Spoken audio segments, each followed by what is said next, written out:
Hi everyone, my name is Roshni and I am the Director of PHutures, a PhD career office at Johns Hopkins University. Today, I'm going to share a few tips on how to network virtually using LinkedIn.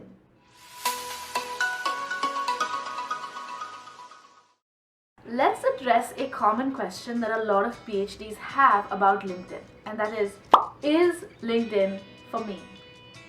With over 650 million LinkedIn users worldwide, LinkedIn is for any professional who wants to learn how to network, create content, look for jobs, or learn new skills.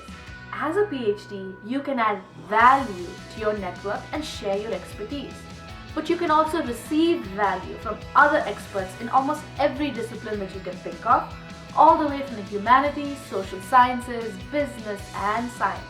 You can also create visibility on LinkedIn, since having a good LinkedIn profile will allow you to connect with recruiters, but also have recruiters look for talented PhDs and connect with you. So with that out of the way, let me share a few tips on how to network virtually using LinkedIn.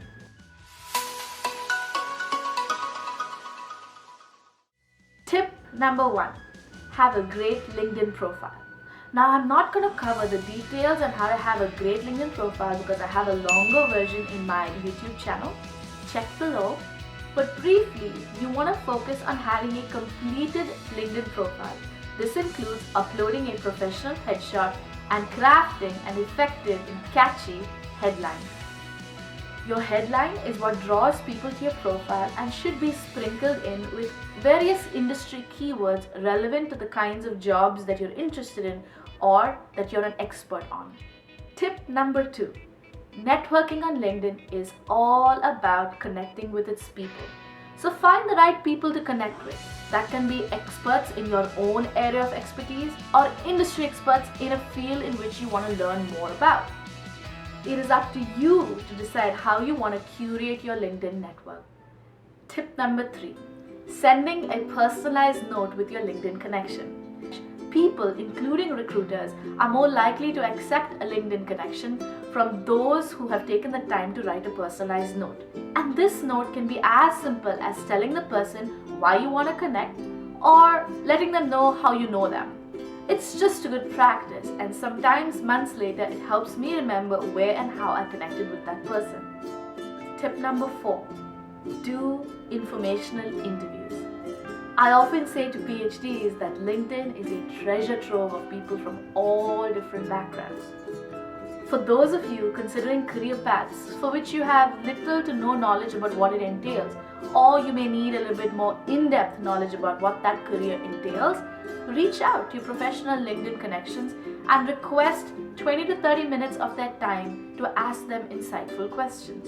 Preparing for an informational interview and going through that process of asking these questions also helps expand your network and create a number of different opportunities for you. Tip number 5. Engage with your LinkedIn connections. Engagement can include minimal amount like liking, sharing, or commenting on someone else's post, all the way to creating your own content. When it comes to engagement, do what feels comfortable for you. You are in charge of your LinkedIn profile and how you want to use it. Networking, if done effectively and mindfully, doesn't have to feel tiresome, fake, or transactional.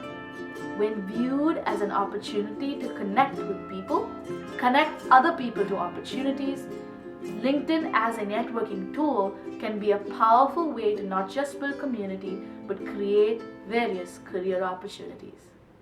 I hope you've enjoyed this short tips video. For a more in-depth version, check the videos in the YouTube channel.